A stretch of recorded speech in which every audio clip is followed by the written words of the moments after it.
Hello and welcome to Try Talking Sport, hosted by me, Joanne Murphy. Whether you are an athlete, adventurer, endurance enthusiast, or simply have an interest in sport, you've come to the right place for inspiration, encouragement, motivation, and a little bit of entertainment.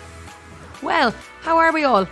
I hope you are keeping well and happy. Those of you who have joined us in the Move in November challenge are making great strides to get their 15 hours of physical activity completed before the 30th of this month, which is super. What are you doing to challenge yourself to move this month? We are already planning our 12 days of Christmas challenge. Yes, I've said the C word, Christmas, which will start on December 1st. So keep an eye on our social media over the next 2 weeks for details on how you can sign up to the challenge to keep moving during the festive period. Speaking of Christmas, there, I said it again. As the song goes, I don't want a lot for Christmas. There is just one thing I need. I don't care about the presents underneath the Christmas tree.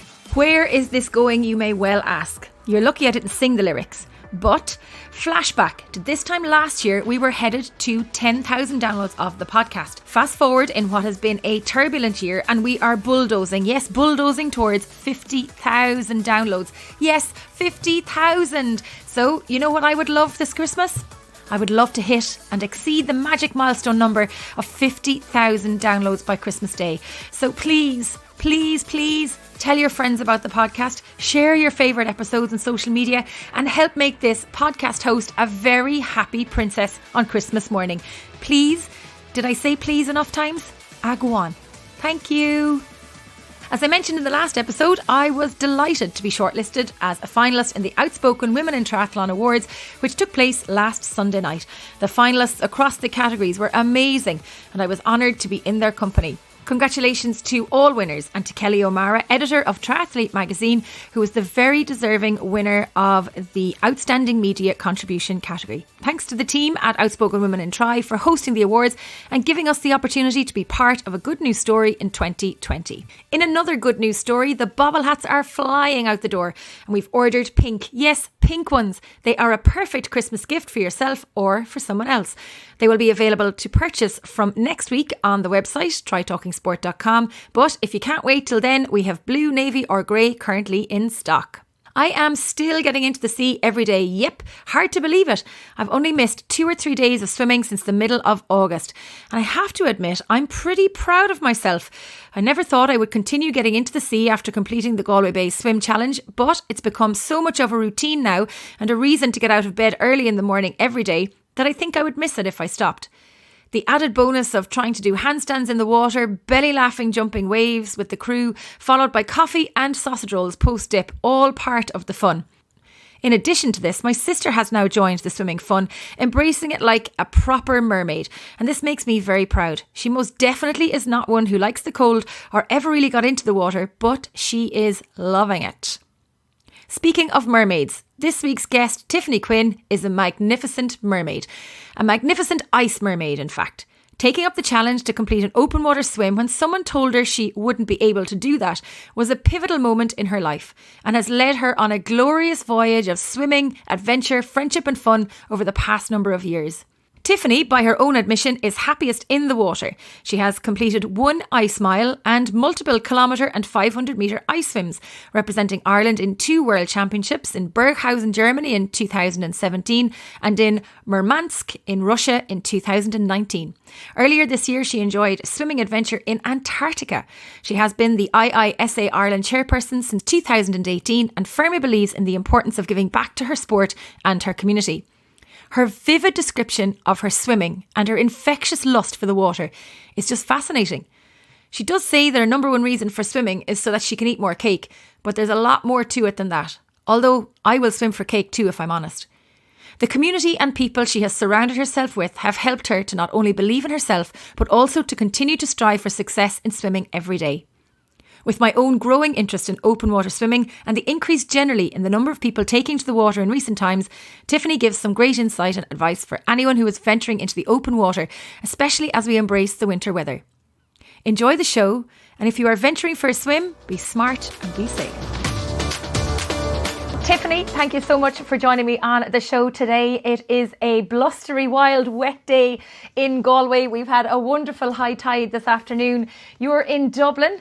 Yeah, I'm actually in Bray now. Born in Oh, I Dublin, but apologise. All the Dublin people and the Wicklow people will kill me for saying you're in Dublin and you're Oh, actually in yeah, Bray. no, I'm definitely Bray. Yeah, I only moved about 2 years ago and I've completely converted to being a Wicklow person. So at every opportunity, I'm like, oh, and I live in Wicklow. Now, sorry, before we go anywhere, I've got to ask you about the dry robes. Because we've heard that there's a Yes. lot of aggro about dry robes up in South County Dublin and Bray and Wicklow and all of this, whereas we're all having lots of fun down in Blackrock with our dry robes and our Blackrock beachwear. So there's definitely no aggro in Bray. There has been words in Greystones. There have been posters in Sandy Cove, but nothing in Bray, which is fine. Actually, the lovely local artist has done a gorgeous picture of people in kind of getting around in their dry robes in Greystones, and we actually commissioned her to do one for Bray. So we even had a little sign called Dry Robe Cove up on our local swim spot. Well, that's very encouraging to hear. Anyway, Tiffiny, back to you. Tell us a little bit about your background in sport. You are an open water swimmer, you are an ice swimmer, you've travelled all over the world with your swimming and you just absolutely love it. I do. And I don't really have a sports background. I grew up by the sea in Skerries and I was always in and out of the sea as a kid. You know, I did my safety 1, 2, and 3, and I think that everyone did, but I didn't do any water safety. You know, I would have gone to the pool as a child, but I didn't compete. And how I got back into it, was just, I happened to live in an apartment block that had a pool at one point, which was super fancy. And that just kind of got me back into swimming. Again, I was just swimming by myself for fitness.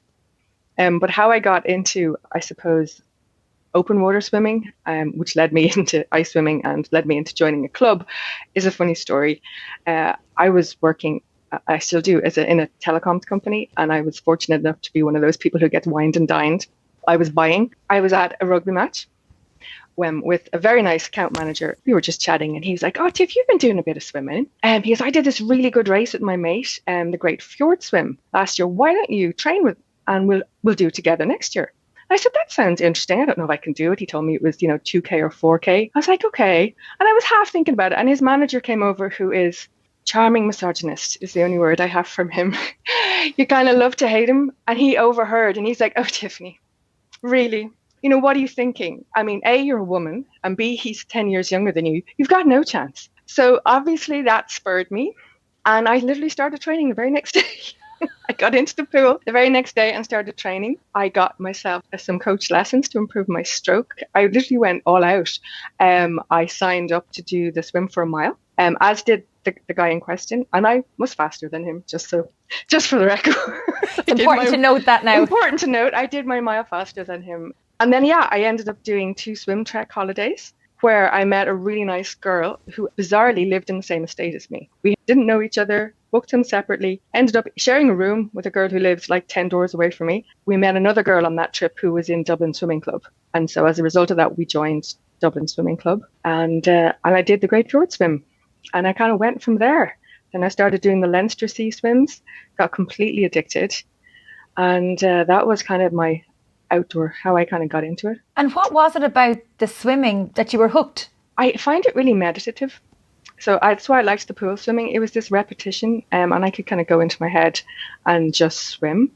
Once I started getting coaching, instead of disappearing into a daydream, I would focus on my stroke. So it became more meditative because I got out of my head and into my body, which I think was even better. So now when I'm swimming, I'm in and I'm thinking about my stroke and I'm thinking about, how I'm turning and what's my arms doing and how am I breathing. And so I find it like meditation. I did yoga for years, and the only way I could meditate was at the end of yoga when I was really tired and my body was relaxed. I can't just sit and meditate. I just can't. My mind's too busy. I get too conscious of pain. Whereas put me in the sea or put me in the pool, I'm meditating. So you went from open water swimming, doing this challenge. Did you beat your buddy in the Great Fjord Swim in the end as well? Well, he ended up, his wife got pregnant and he ended up not being able to train because she was due around the time. So it was just the trigger. And I'm so happy. And every time I see him, I thank him profusely for introducing me to this sport that I adore and has completely... I bought a house in Bray so I could be beside the sea. Like my whole life is about the sea now. That's incredible. Yeah. So that one, charming misogynist. Yes. Charming misogynist. Is really to blame for your swimming activity over the past how many years? It's about 7 now. Yeah. How do you progress from swimming in the pool and doing some open water swimming to then going to ice swimming. And we have had Dr. Ice, Ger Kennedy himself, on the show previously. And a big shout out to Ger for connecting us for this episode. What is it about ice swimming, or how did you even get started, or why? Two more charming men were involved. So that's ice swimming for you. So I'd been swimming. I'd been getting really good coaching with a guy called Pavel Ruzinski. He's not around at the moment. I think he's moved to Denmark. He was a super open water coach and pool coach. And I'd been done a couple of training sessions with him. And he introduced me to a friend of his who was an ice swimmer, Patrick Corcoran. And they literally turned up on my doorstep one day after the Leinster Open Sea season was over and said, "Get your coat. We're going to Armagh." I was like, "I'm sorry." And they're like, "Come on, we're going to try this ice swimming. Pavel wants to try it and he doesn't want to do it by himself, so you're coming." I was, "Oh, okay." And that is literally, they just drove me up and we had a little dip and I didn't do much. I just watched them the first day. I was training a lot with a guy called Gus, who's a super Leinster Open swimmer. He's done the English Channel twice. He lives in Bray as well. Fab swimmer, great guy. And we used to just train together in the sea. And he said to me, I think the week after, "Let's give it a go. Let's, you and I, because we were the same pace, let's go together, because it's a 2-lane pool. Let's go together and give it a go. And we're really competitive with each other." So I said, okay. And his partner is a doctor. So she said she'd come along and do like the medical supervision. They have an amazing setup in Armagh anyway. So we went up and they went, "Will we tell you the temperature?" And I was like, "Better not." Turns out it was 0.7. That is not the temperature you want to start your first ice swim in, okay? So how I got into ice swimming, now, I wouldn't recommend. Tiffany, this is 0.7. This is less than 1 degree. Yeah. Mm-hmm. Now, I think it did pick up, I think it probably may have risen to over 1 by the time I got in, but it was a really cold first ice swim. Now, I had swum the winter before, so I didn't go into it from summer swimming into it. I had done a winter. I had done 1 winter in the sea, but still, I wouldn't recommend how I got into ice swimming, but it's how I did. So we went along and we were like, they were like, "How far do you want to swim?" And 450 meters was the qualifiers for the 1K championship, which was the next week, which wasn't really in our head because we'd never done it before. But because we were being ridiculously competitive with each other, we went, "Oh, well, sure, let's go for 500 because it's a nice round number." So we get in and it's freezing. Obviously, it's freezing. And it's really hard to explain. It's not like getting into the sea in winter. When you get into fresh water of that low, it's almost instantaneous how cold you get. So instead of that slow burn and then the numbness, it's almost instant that you have blocks of ice for your fingers. And we just swam. And it was the best way of doing it because we were so... I wasn't going to stop unless he did, and he wasn't going to stop unless I did, which I didn't know at the time. So we did our 500 meters, sat in the sauna, the sauna is only at about 30 degrees because you can't go from that cold to super hot. So we're sitting in the sauna and I'm in a terrible state. I'm, shaking. I want to throw up. Luckily there's a girl there with me who I knew and she'd done it the week before and she was able to talk me through what I was feeling and that it would pass. She was like, "I know you're feeling nauseous now. In about 5 minutes that will stop. I know you're feeling this now. That's going to pass. If you're feeling dizzy, just put your head down and, don't worry, I can't warm up your hands and fingers yet. I have to get your core warm, but this will pass." So it was really reassuring to have her there talking me through the process. Once I stopped shaking and Gus was sitting in the top corner and he was fine. And he looked at me and he went, "I know there's no God now." I was like, "Oh my God, like what's happened?" Like, that's quite a big statement. And he was like, "Because I have never prayed for anything more in my life than for you to stop and get out, but you wouldn't, so I couldn't, so I had to finish." I was like, that was very dramatic. So yeah, that was my first experience ice swimming. So the next week, the girl Claire who had been helping me, she said, "Will we do the kilometre?"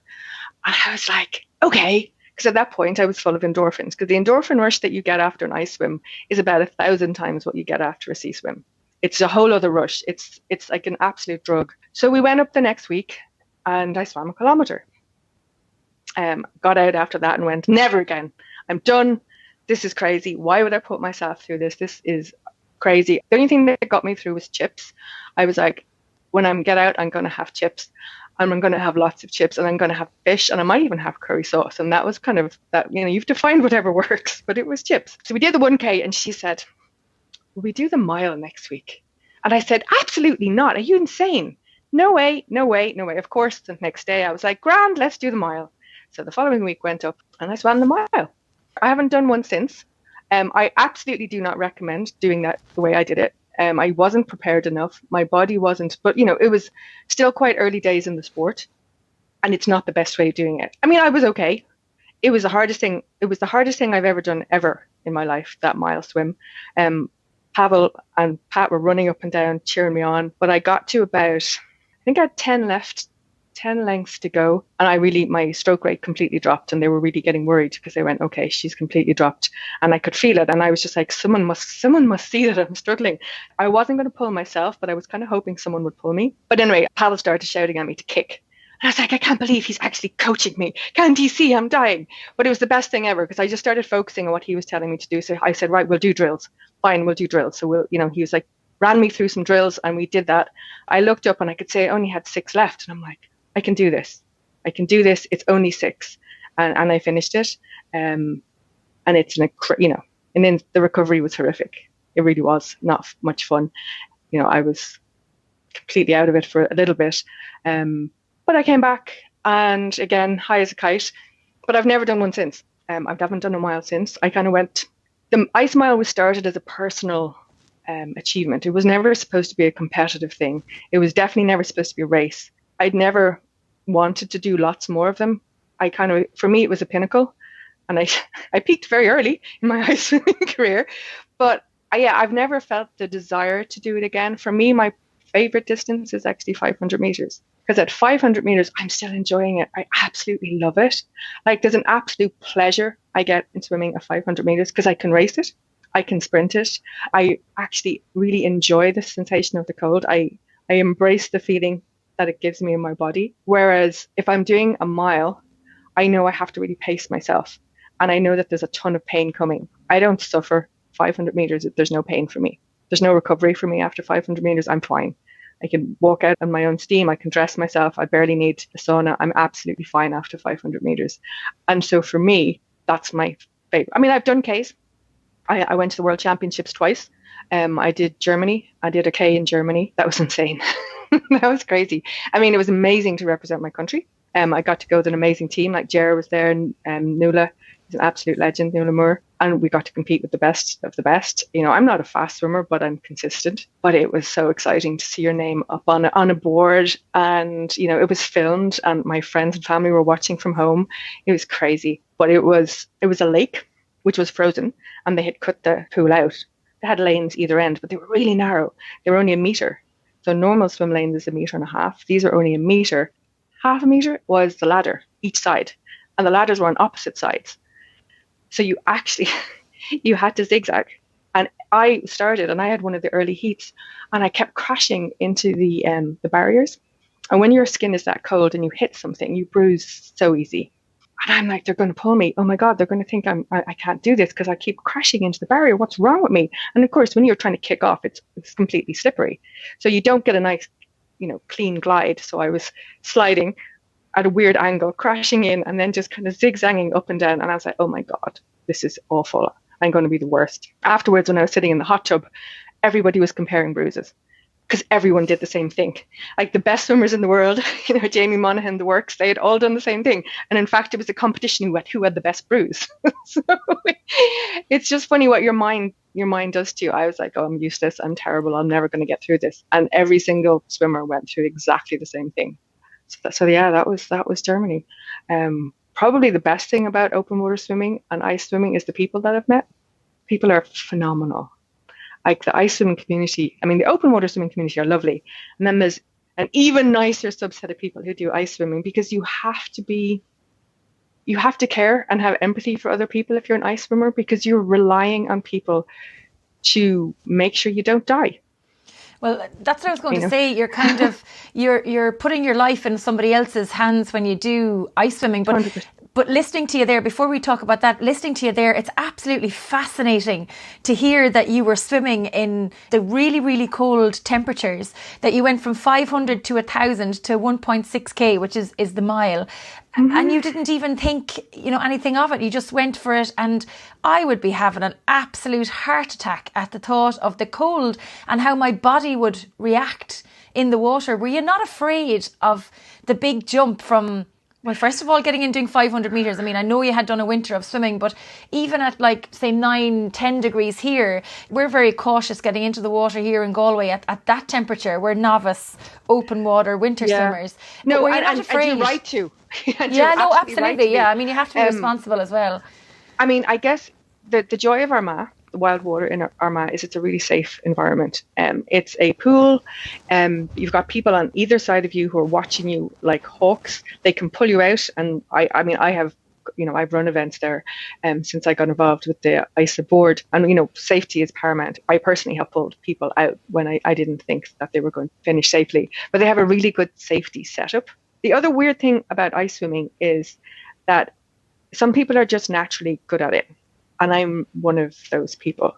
And I don't know what it is, but I wasn't scared. It didn't scare me. I mean, while I said my recovery was bad, compared to some recoveries I've seen, my recovery was fine. I recover really well. I don't know. I think it was Ned Dennison who said the things you need to be a good ice swimmer are to be round, female, and fertile. And it definitely helps. As a woman, ice swimming is a sport for women. We are made for it. We have our fat distribution is in the right place for swimming anyway. So we're more buoyant. Our fat is in around our core and it keeps us warmer. And honestly, you're a woman yourself. We're good with pain. We're used to pain. We carry pain as, once a month, if not more often. And for me, I have really bad knees. I have arthritis in one of my knees, and I have other things going on that I would probably rarely not have a day where I didn't have some kind of pain. But for me, ice swimming was a pain that I chose.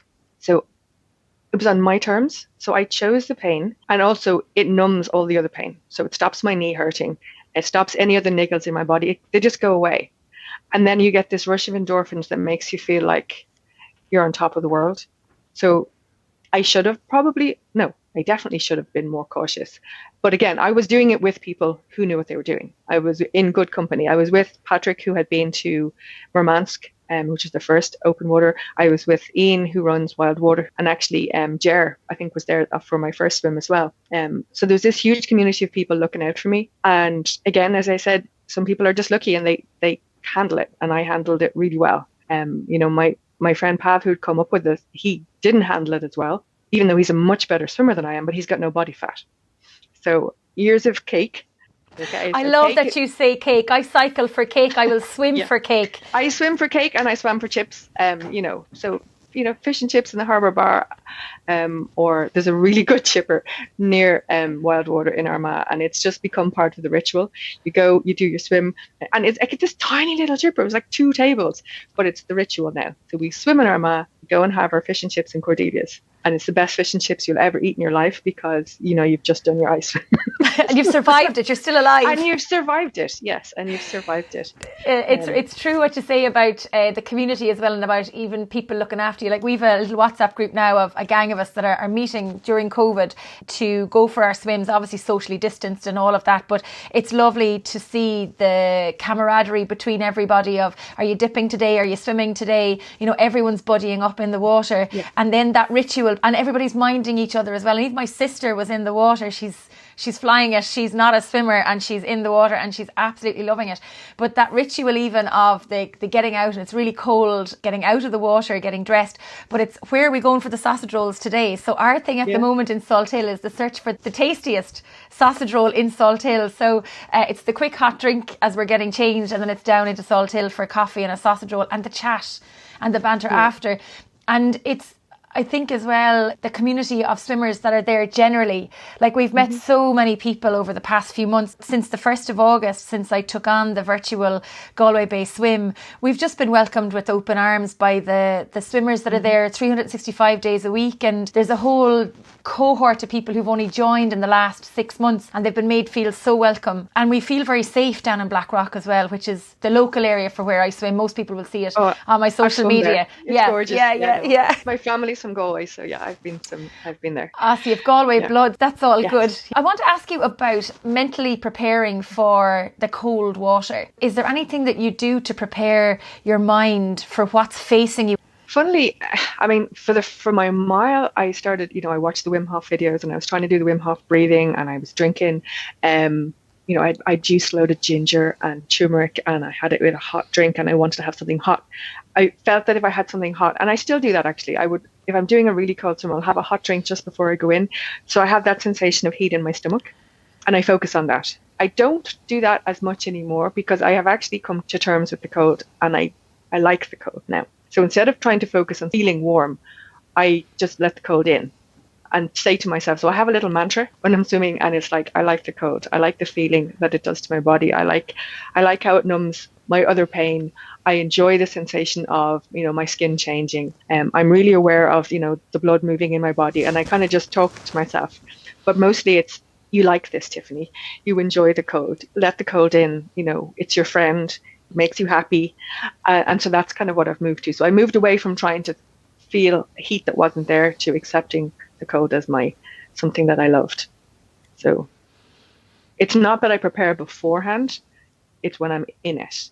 Is it almost to try and distract your mind from what you're putting your body through? I know sometimes when I get cold in the water, I start counting 1, 2, 3, 4, 1, 2, 3, 4, 1, 2, 3, 4, just to stop the fear of anything happening in the water. Absolutely. I mean, don't get me wrong. I panicked all the way through that mile, and lots of the other swims. That's why I said I prefer the 500 now, because there's no panic. There's no pain.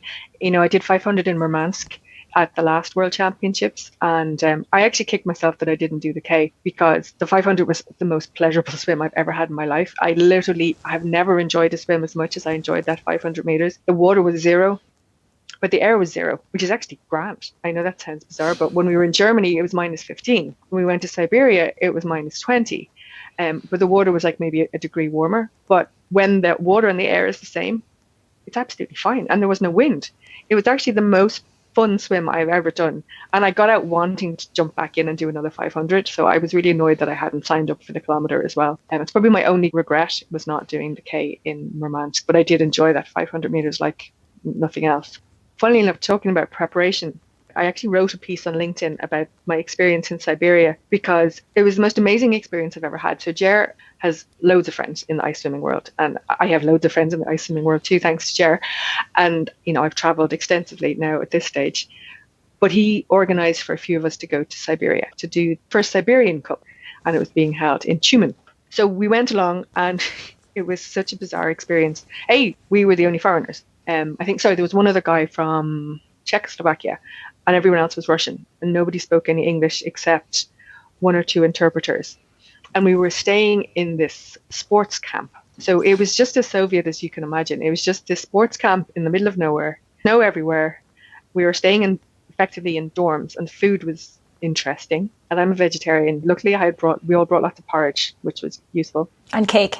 Chocolate. We brought a lot of dairy milk. When I think of Siberia, I just think of giant bars of dairy milk and me stuffing them in my face. But I'd signed up to do 2 events. I had signed up to do the 200 and the 500. Or was it 450? No, it was 500. The 200 was scary. And I'd made a few Russian swimmer friends just by, walking around. Well, we became friends in the tent. So there's a tent beforehand. And so we'd brought lots of, little shamrocks and stuff. So we were kind of giving them out to people and making friends, and sign language. There's a lot of sign language. So I'd done the 200, and it was fine. But for some reason, I got into my head for the 500, and I've never experienced fear like it. I've never been so scared in my life. When they say you get a dry mouth with fear, wow. I didn't know what that felt like. I was constantly sipping on water. I couldn't form any spit. I was terrified. And I don't know why. I was so scared. But I was, and my friend Sharon was with me, and she was like, "You're going to be fine." She was doing the race too. And so the two of us were literally holding each other together. We were in the same tent. I had hot Ribena, and we were offering it to some of the other women, and they were giving us some chocolate, and someone started dancing, one of the Russian women, as a way of warming up. So then we all started dancing. And then there was lots of group hugging. Because everyone was nervous. That was the nice thing, that the Russian women were just as nervous as I was. Like, the tension in the tent was ridiculous. But we all started dancing, and then there was this kind of random hugging and sharing of chocolate and sweets. And we walked out for our heat all holding hands. So these women that I didn't know, we didn't speak the same language, but we all walked out holding hands. And it was just the most amazing. The tent part was what stood out for me. It was just that female bonding that happened. Now, I did the swim, and it was fine. 500, it was fine. Recovery was grand, walked up, got to the sauna, did all that. But what was really interesting was afterwards, I was chatting to Connor. He was the kind of Irish superstar who'd come over, and he won everything. He's really fast. And I was chatting to him in the hot tub afterwards about his experience. And he was the same. He was like, "I was so scared. I was terrified." He said, "I was just so freaked out, and I just got into my head." And I was like, "Yeah, I know." And he said, and all the Russian men were standing there, and they were beating their chests, and they were psyching themselves up, and no one would speak to me. And he said, and I'm a really chatty guy, and that's normally how I control my nerves, as I talk to people. He said, but I couldn't, because no one understood me. And he said, I've never felt so isolated. I'm like, we were eating chocolate and dancing and hugging, and he's like, dancing, chocolate, there's none of that going on in the men's tent. And I was just like, yeah, it's so much better to be a woman. And it was just so interesting. The difference was fascinating to me. Are there more female ice swimmers than there are men generally? I think it's about 50-50. I think it's about 50-50. Women are definitely, we're not necessarily faster, but we're better at endurance. You'll see that with, channel swimmers as well. It's probably one of the most egalitarian sports, I guess. It's not a male-dominated sport. It's very, very much 50-50. And of course, you were lucky to get away to Antarctica before COVID hit the world back in February of this year, wasn't it? It was just, yeah. Jar had been planning that, and I was helping him with the planning. And I actually coordinated the kilometers for the people who wanted to do it on the day. Jar and I have organized a number of things together. We work really well as a team. But he loves organizing things like this. So, he put all the effort and planning in. And I just, helped with setting up the website and bits and pieces. And we got the group of people together. It just was so surreal that we got it done just before COVID hit, before the world went crazy. But that was, gosh, I would go back to Antarctica in a heartbeat. It was the most stunning, amazing place I have ever been. We were on a really small boat. I can't remember if Jared talked about this already, but when we got to Ushuaia, I saw these massive cruise ships down, anchored, and some of them are like, 5, 6, 7 stories. And we were like, oh, which one's our boat, Jared? And literally, it looked like a trawler in between. And we were like, are you serious? And it looked like a trawler, and it was obviously much bigger than a trawler, but in comparison to all the other boats. And he was like, look, this is going to be a good thing. And it was a good thing. So because it's just a small boat and there was only 88 passengers, it meant that we could stop more often, because there's really strict rules in Antarctica about how many people can be on a part of the continent at any one time, because they're very, very conscious about not polluting, not damaging the ecosystem. And so I think it's 100 is the maximum. And so a lot of the other boats, not everyone would be able to get off at every stop. And also because they're so big, there were some places that there's some channels that they can't fit. We went down the Lemaire Channel, which is only like a kilometre wide at some point, and full of icebergs. So, the captain has to seriously be good at steering. So not everyone would have got to experience that channel. So we had loads of stops. I think we had about 8 stops, maybe even 10 stops. And it was phenomenal. And we got to swim twice. So yeah, I will never, ever, I don't think, well, actually, I would love to know. I've got this obsession with icebergs. I was going to say I'll never repeat that. I'm going to go and find some more icebergs and swim to them again, because it was the best experience ever. We found this really perfect spot. Well, the crew were amazing. They really looked after us, and we had someone called Monica, and she's this amazing German historian, and she specializes in Antarctican history, and she was cool, but she was looking after us, and she was spotting good spots where we could swim, where we wouldn't get eaten by leopard seals, which is pretty important, or orcas. And we did have to stop a swim for an orca at one point. It was actually Ger and Kath were due to do their mile, and there was a pod of orcas. So obviously we all wanted to watch the pod of orcas hunting, but we didn't tell them because they would freak out. So we watched the pod of orcas. Once they'd gone, we let them in on the other side to do their miles. But when we did our swim, there was like a little beach, and then I think it was 60 meters out to an iceberg. And then there was a big hill where the whole, all the other passengers were standing silently because they weren't allowed to cheer because they didn't want to disturb the wildlife, but they were all watching. And we got in and I did laps to an iceberg. It was just, I touched the iceberg as if I was just doing a touch turn, and I was like, I touch turned off an iceberg. It was amazing. It was so much. I have a little video of me, and I come back and I'm like, can I go again? And Jerry's like, swim as much as you like, girl. And I was like, okay. It was amazing. So it was so much fun. So yeah, we did that. And of course the whole, all the other passengers on the crew thought we were mental, but amazing. So we had all this extra support. They were all really invested. So anytime someone was swimming off the boat when the guys were doing the longer swims, because 3 people did miles, they had the boats were, people were hanging off. There's loads of videos. They must have thought you were complete lunatics. Yeah. And, we were all decked out. We had our, we had jackets and hats and everything made up for the trip, which is amazing. I do like to wear my Antarctica jacket down to Aldi. Not the dry robe, no? Well, no, I have all these really cool jackets from all these world championship things with ice all over them. So yeah, I don't even actually have a dry robe anymore. I gave it to my friend because when we went to Murmansk for the world championships, they gave us all a robe, and it's a much better design in my opinion because it has Velcro. So you don't have to do that stupid zip up. So I literally just Velcro it, and it has a really cool polar bear on one side and a penguin on the other. So I have the ultimate robe. The Ultimate Robe. I love it. That's the name of a new brand. The Ultimate Robe by Tiffiny Quinn. People go like, what brand is that? I'm like, I don't know. The Ultimate. I want you to tell us what the temperature was like in the water in Antarctica and what the air temperature was like as well, if you can remember. Yes. So we swam, the first swim was 1 degree, 1.5, and the second one we did was 1.5 as well. And when the guys did their miles, they hit 0 because they were in the Antarctic Circle. So yeah, the 3 of them got 0 miles, which is a thing. A 0 mile is a thing, which I'm not bothered about at all. But ours was like 1.5. The air wasn't cold at all. It was 5 degrees. The Antarctic in summer is not cold at all. Siberia was the coldest I've ever been. And would you say Antarctic has been the highlight of your swimming career to date? Yeah, swimming to an iceberg. Unbelievable. Swimming to an iceberg, seeing orcas, seeing a million penguins, and just drifting by. Icebergs are unreal. They're majestic. I used to sit on deck just watching them, or else if it was rough, you could look out the window and we'd kind of go, oh, look, that one looks like a castle. And then we spent ages looking for which one we'd use as our villain's lair. So we did a lot of that, Well, that one's good because you could land a helicopter and you could also bring a boat in, but it's high enough that the elephant seals couldn't come and eat you. Yeah, that's really good. That's a good point. So we had worked out all these different things, but we had a lot of time to fill. But it was an amazing trip. I didn't think I'd want to go back, but there's something. I read all the books. I read a lot of the people who'd gone to Antarctica. Shackleton's story and Tom Crean, and they all talked about something that drew them back to Antarctica again and again.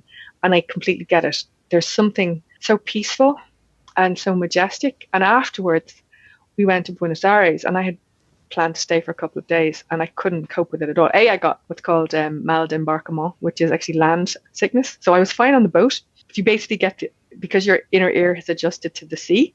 And we had some seriously crazy storms coming back to the Drake Passage. We were all drugged up to the nines. I have no memory of it because I drank some whiskey as well. And then I don't remember. And when I got back, I ended up with effectively land sickness, which hit in Buenos Aires. But between that and the busyness of a city, I just couldn't take it because it had just been this beautiful, peaceful, tranquil for, 10 days. Even though I was sharing a room, with two other girls, we were all in the same kind of headspace. It was complete digital detox. There was no Wi-Fi. It was amazing. There was no Wi-Fi. The only screen I looked at was my Kindle. There was PCs you could log on to, which people were doing, but I had no interest. I was delighted to just be switched off. I couldn't take the hustle and bustle of Buenos Aires. It was probably very overwhelming after what you had achieved and where you had been. It's like a totally different world. It was horrible. I really struggled with it. And so I changed my flight and went back early. I couldn't take it at all. We did bump into some of the other folk on the trip in the airport. I was not the only one with the the land sickness, the mal-d'embarquement. There was quite a few of us kind of going, if you do still feel like you want to throw up because you're still on a ship, yeah, okay. That's so weird. It was so weird. Yeah, no problems on the boat, but problems as soon as I hit land. So I had to get a load of acupuncture to fix my inner ear when I got back. Oh, weird. Yeah. And in terms of kit, you're allowed to wear togs. Togs, goggles, one silicone hat and earplugs. And earplugs are my like one piece of kit that I will never get into the sea without. That's what I was going to ask you actually. Is there one piece of kit other than your swimming togs, I hope, that you'd never leave behind at home? Depends on what beach you go to. Optional, but I wouldn't get in without earplugs. Could you imagine? We had hoped that we could do a naked swim in Antarctica, but that didn't happen because there was all these people watching us at all the time. But no, earplugs I would never get. I would highly recommend, swimmer's ear, surfer's ear is a thing. It's a real thing. You're really foolish to swim without them. So I would just never get in without earplugs. There has been a huge increase in the number of people who've taken up open water swimming, whether it's because there was nothing else to do at the start of lockdown, whether people were now at home, they weren't chasing their tail, or whether they were doing it for mental health or just for an escape or just to go meet their friends and have a little dip, have a little bit of a laugh. There's such a huge number of people taking part in open water swimming now. So from your own experience, what piece of advice or what tips would you give to people with regards to remaining safe before, during and after their swims? It's not going to be anything you haven't heard before, but always swim with someone. Bring a tow float if you can. You don't have to have a tow float, but they're just really handy. You can be seen from a really long way away, and they will hold you up. If you get tired, if you get a cramp, if you get freaked out, they will hold your weight. So tow floats are good, especially if you're starting off. Things that I always have in a winter swim, I have a changing mat. I also swim in swimming shoes, actually. I swim in Bray and it's a rocky beach. So I have these they're not neoprene. I don't do neoprene, but they're just little plastic shoes that I got on Amazon, and they're a godsend if you're getting in and out of a rocky beach. And they're really helpful if you're getting in and out of a rocky beach and there's any kind of undertow, because when there's an undertow and you're trying to balance on rocks, you're more likely to be knocked off your feet. When you have the shoes, it makes you more stable. So they're really handy for rocky beaches and you don't slip. So from a practical point of view, dry rope, obviously, changing towel, and hat. You get dressed as quickly as possible. So the interesting thing about becoming an ice swimmer is your body does adapt. And I've read loads of papers on this, and they're trying to work out whether the adaptations are good or bad. And it seems to be they're not sure yet. What does happen is that your shiver response is delayed. So I don't shiver after a swim. And if I get dressed quick enough, I don't shiver at all. Now, shivering is a good thing. Shivering warms you up. It's a really useful thing. It's your body's way of generating heat. So if you don't shiver, that's not a good thing. However, by not shivering, it means my hands work. So if you get to the point where your shivering doesn't kick in, you don't just hang around in your togs chatting. The idea is that's giving you time to get dressed and as warm as you can, jump up and down as quickly as you can. But I've seen too many people, they come out of the sea, they have that, oh my God, I feel amazing. And they pouncing around, to be fair, in their budgie smugglers, chatting and thinking they're great. And you're just like, no, get dressed as quickly as possible. The after drop is the killer. So you just take advantage of the fact that you're feeling great. Get your clothes on, get all of your clothes on, as many clothes on as you can. Get the hot drink into you, do a few jumping jacks, go for a walk. So we'll often go, swim, go for a walk, grab a hot chocolate, and then warm up that way. I've since lockdown, I keep buying random pieces of exercise equipment, and my latest one is a boogie bounce, just a little mini trampoline. So after my last swim, I was like, I wonder, and I've never sweated as much in my life because it shows you different level of fitness. Like 6 minutes on that, and I want to throw up. It's like, this would be great for warming up after swim. So yeah, I tried it on Sunday. I had my swim, came in, jumped on the thing, and sure enough, after about 5 minutes, I was grand. And then I was able to have my shower and not have to worry about, getting dizzy or anything, because that's the other problem. Rushing into a shower after, you can really, really, really get a bad after drop. Clothes are better. So lots and lots of warm clothes, don't wear jeans, don't wear leggings, big, soft, fluffy. We have Aldi pants. Aldi had this thing at one point, and they were like these big fleece lined gray, horribly unattractive. I mean, they're just hideous pants, but they were the warmest thing. And so at one point we had us all in our Aldi pants and your dry robe, and you just kind of homeless chic as we kind of Yeah, I've started wearing a full fleecy pajamas, so a thermal vest and then a full fleece pajamas, and then I pull my wide tracksuit pants and a fleece top and another top and then a jacket and the dry robe. And then we've started filling a second flask for the hot water bottles. So because the hot water bottles are cold by the time you get out of the water, by the time you've kind of set yourself up, and especially if you want to go for the coffee after, you want to have the warm hot water bottle. But it's really interesting as well around the whole area of the after drop, because that's something that I would never have heard of before going swimming. Like I'd never hear of an after drop after doing a triathlon or, you know, being out for a bike race or a really cold bike. But it's a real thing. It's a real thing. And it's really, really dangerous, which is why if you want to push your limits in ice swimming, somewhere like Armagh is the place to do it, where they have proper recovery. When we run the national championships in Armagh, we get a medical beforehand. We have a doctor on site. You come out of your swim and you're brought to a rewarming tent where we have lukewarm water and towels. And we put towels around you, warm towels, and then we take them off and then we put another one. And it's amazing how quickly the towels get cold. So you put a hot towel on someone and it literally sucks the cold out of their body. In about 10, 20 seconds, that towel is cold and you pop it back in. It's an exhausting, you know, I've done my time in the recovery tent recovering people. And, you know, we've worked out over the years, again, the best way to recover people. And it's, so if you're cold, you get heat under your armpits and heat between your legs, because that's where your big arteries are that carry the blood to your heart. You want to warm them. So the fastest way to warm, you know, just when people are cold, they put their hands under their armpits because it's a really warm part of your body. So you get your hot water bottle. If someone is really, really cold after a swim and you want to warm them, you get something warm, you get it under their armpits, you get it between their legs and you warm them up. Then get it on their kidneys. So they're the kind of the key spots, under the arms, between the legs and on the kidneys. I got an amazing hot water bottle from Amazon. It's like really, really long. And it has a belt, and I literally I can actually tie it around me. So I get out and I tie that around me, and then I put my dry robe over. So I'm incredibly trendy. And I got my big, and then I switched around to my front once my kidneys are warmed up. But there's lots of little things like that you can do. But yeah, if someone is hypothermic, or maybe not full on hypothermic, but close to hypothermic, that is how to rewarm someone. And body heat. So this is why, you know, I have stripped and dressed and being stripped and dressed by a lot of my friends at this stage. So there are no secrets between people if you're an ice swimmer. You know, I've literally had people put my knickers on, and we don't bother with bras because it's just too much hassle. But when we went to Germany, we didn't feel that the rewarming facilities were warm enough. So you have a staged warming. You have a first stage, and because you can't bring people from super cold to super hot. So there was a warming tent which had a fire in it. It just wasn't warm enough, and there wasn't the hot towels, which is the gold standard as far as we're concerned. And so we were trying to figure out, how are we going to warm people?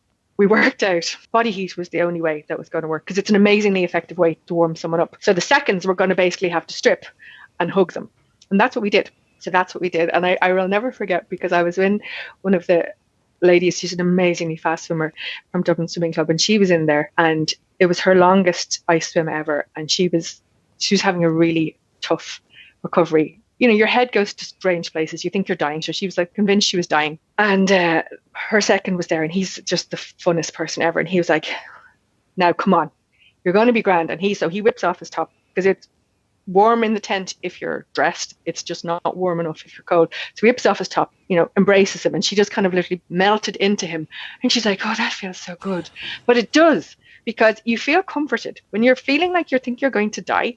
Having someone give you a hug, and there's something about skin on skin contact, and it doesn't matter, like, it's not a sexual thing, it's not an attraction thing, it's just really comforting to have another person embrace you when you're feeling scared and you don't know what's happening in your body. And she was fine. When she got that contact, she came back, you know, the color came back to her face, and then she was just holding on to him because she was enjoying it. So that was so her husband was waiting outside with her clothes. So that was, you know, when I talk about the camaraderie between ice swimmers, and you do that to strangers. I ended up doing that with a complete stranger, because her second didn't know what to do.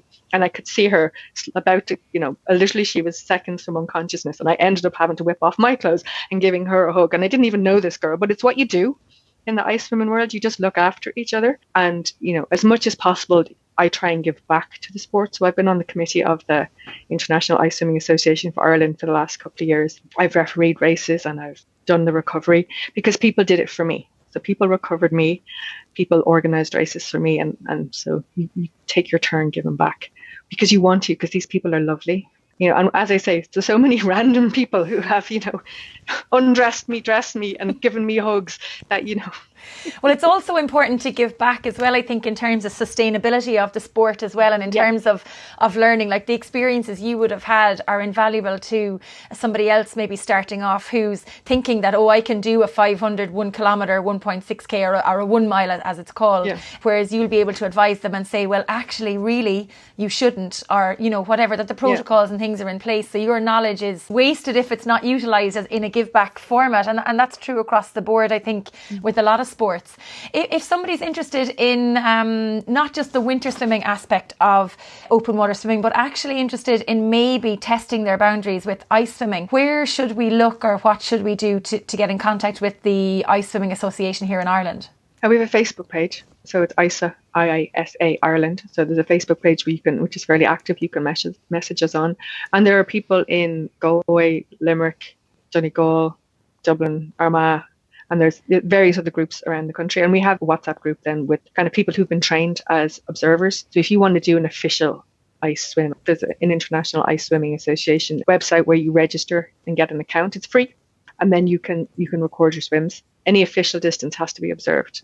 And there are very strict rules about temperature measurement, about distance, about recording. And it's all really clearly documented. But we have a lot of observers who've been trained in Ireland.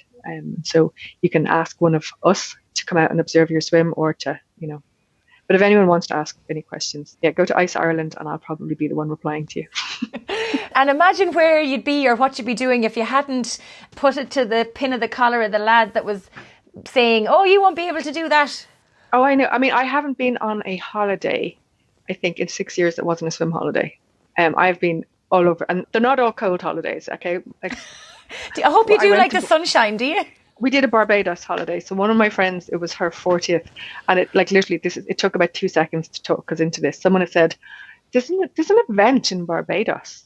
And we were like, isn't someone 40 around then? Aoife, you're 40 then. Let's go for your birthday. And she was like, yes, you should all definitely go to Barbados for my birthdays. So yes, 12 of us went to Barbados, and we all got matching togs, and we had the best time of my absolute life. And we were all talking about going back, and we did a couple of events. But there's loads more in the Caribbean. So we're kind of going, will we go to Bahamas next, or, wherever. And they kind of do them off season, so they're not as expensive as you think. And the other thing is that I have so many friends. Like, I have so many friends through swimming, and friends that I've gone on holidays with.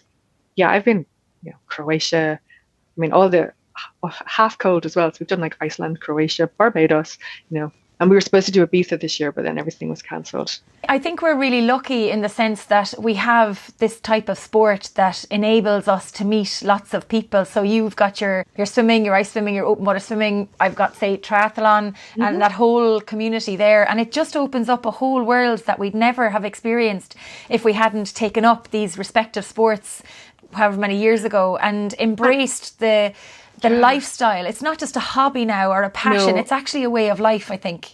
It absolutely. And, you asked me, like, why weren't you scared, or why didn't you, why weren't you scared doing the ice swim? And I think I did write about it in my article that I did, which was that when you do start a sport like this, and I'm sure it's exactly the same for you in triathlons, you find people, excellence becomes normalized. And what you used to think was completely out of your reach just becomes normal. Like, so, I would never have thought about swimming the English Channel, and I haven't yet. I was supposed to, but I tore a ligament. But it doesn't feel out of reach anymore, because I know probably 30, 40 people who've swum the English Channel. When you don't know anyone who's swum the English Channel, it seems insane. When you know other people and you're like, oh, sure, I could do that. I mean, yeah, I'd have to train for 2 years, but it's not out of my league. And it's the same with the ice swimming. It's like, well, if he can do it, and I train with him in the pool, I swim with him in the sea point, and I can keep up kind of, I could probably do this. So just the impossible becomes possible by the people you surround yourself with. And I think, sports people are amazing because they're constantly striving, and they're constantly goal setting, and they're constantly, training and pushing themselves. And you take that into your everyday life. I definitely take it into my work life. I'm definitely a better person. And also, I don't get that stressed. I'm in work and I'm like, it's not an ice mile. It's like, oh my God, there's a deadline. Yeah. Is it 0 degrees? Is everybody speaking Russian? No. I suppose your perspective of life in general changes when you're so close to death, really, in one way, from ice swimming. No, it's true. But it genuinely does put a lot of things into perspective. It puts things, really into perspective, and it makes everything else not seem trivial, but possible. Because when you feel like you've done the impossible, and sometimes you have to stop and and then sometimes you feel inadequate, you're like, because so many really cool people, you're like, oh my god, Jamie's done 7 ice miles, Jared's done 7 ice miles, and a gazillion 0 miles, and I'm like, yes, but this is in your small circle. If you look outside your small circle, other people think you're amazing. And so sometimes you have to remind yourself that, you have done amazing things. There may be people who have done more amazing things, but it doesn't take away from your own achievements. And that's sometimes something that you need to hear yourself. So if you're having a bad day and you're not feeling very confident in yourself, you can remind yourself. And I think that's why people collect their medals, because you see them and you go, I did that. It was a really hard thing and I did that. And I think it's good that people celebrate their own success, because it's important. I do life coaching. I'm a life coach as well when I'm not working in telecoms. Or swimming. And that kind of idea of celebrating success is something that we talk about in coaching as well. And it's recognizing that you've achieved stuff in the past and using that to drive you forward for the future in whenever you want to be, whether it be in sport, in work, in, setting up your own business, whatever it is. It's just remembering that you have success and you can build on it. And I think it's really, really important and fun. Well, I never thought I would still be getting into the sea every single day, that I would be staying in it for as long as I'm in it, but that I would be doing handstands in the middle of the sea when I get out of the water. So much fun. I know. It is like it's the new ritual. We cannot get out of the water without doing handstands. Mermaiding. I call that mermaiding. Myself and my friends do. Let's go. Are you going for a swim or a dip, or we do some mermaiding? And it's that whole, diving under the sea, trying to get the best picture underneath the sea, doing the handstands. We did a lot of time practicing our really bad synchronized swimming. So we did that as well. Yeah, a lot of tumbling and stuff. And it's just fun because as adults, you don't play anymore. This is something else that we were talking about the other day, about how the importance of fun and adventure. So as an athlete, and I'm doing inverted commas athlete, when you go down to go to the sea for a swim, you're expecting to do 1,000 meters, go for a big long swim. You're training for something. I'm not training for anything. I'm having the time of my life while I'm stuck in the middle of a global pandemic that has seen me out of work. But I am having fun, and I'm taking the path that is of adventure and play and fun and puts a smile on my face, because that's the only thing we can do to keep ourselves sane and happy as we work through whatever the next couple of weeks and months are. But bringing out that inner child is so important when the world outside can be bleak and awful. The fun inside or outside, as it may be, in the sea is good fun. Anyway, to finish up, Tiffiny, thank you so much. That was absolutely fantastic to chat with you. Fascinating insight and stories. I remember when I interviewed Ger, I thought he was as mad as a box of frogs. Going to use somebody else's term that was used for me during the week. Mad as a box of frogs. To be doing all this ice swimming, and now I'm like, ice swimming. Is that something that I could potentially do in the future? Let's hold that thought. So it's amazing how things change and your perspectives change. You've spoken with Dee Newell and Fergal. Yes, absolutely, yeah. If you decide to try it, there's the two people to talk to. Well, now Fergal was trying to get me to do the Galway Bay Swim 13k next year, but we're not making any plans. But as you said yourself, these things are now within our reach because we've taken the first steps in that journey. Whether that brings us to an ice mile or a Galway Bay Swim, I don't know. But thank you so much for your insight and for your time today. I absolutely love chatting to you. Thanks again for tuning in. I hope you enjoyed this episode. Don't forget, you can get in touch with any feedback or guest suggestions by emailing me at trytalkingsport@gmail.com.